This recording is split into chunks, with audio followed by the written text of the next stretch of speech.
As someone living with diabetes, only you really know how it affects your health and your day-to-day life.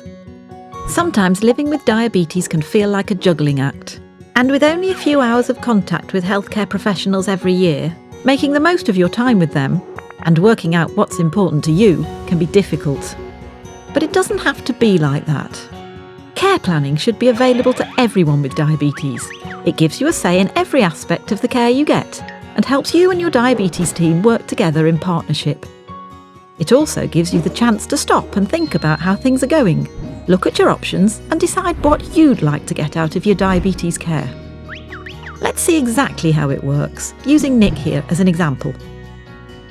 Nick was diagnosed with diabetes 3 years ago. But even now, he often struggles to properly manage his condition, alongside everything else that he's got going on in his life.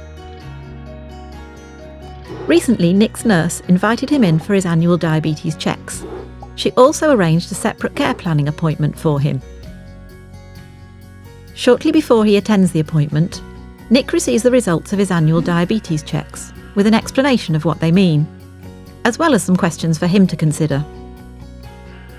It gets Nick thinking, and he realises his diabetes isn't as controlled as it could be. He discusses everything with his family and then writes down some questions to ask his nurse. Now, when the time comes for Nick's care planning appointment, he's well prepared.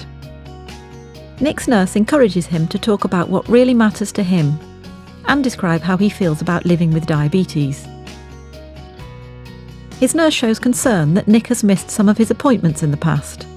Nick explains that this is due to being stressed at work and feeling down about his condition.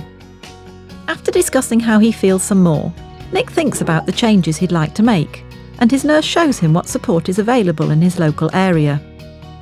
He decides what he'd most like to focus on, and together they work out a plan to help him achieve his goals. All of this is written down in a care plan. At the end of his care planning appointment, Nick and his nurse arrange a follow-up meeting to see how he's getting along with the plan they agreed on, and also to see if anything else in Nick's life has changed. Fast forward a year, and Nick's really benefited from all the changes he's made. He has a much more positive outlook, and he's more confident about managing his diabetes.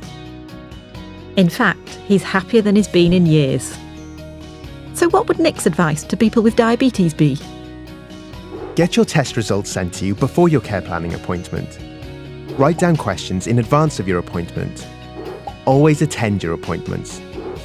Talk openly with your diabetes team and ask for information and advice. Find out about support in your local area. Make a plan of what you'd like to achieve with your healthcare professional. And never forget that the most important person in planning how to care for your diabetes is you.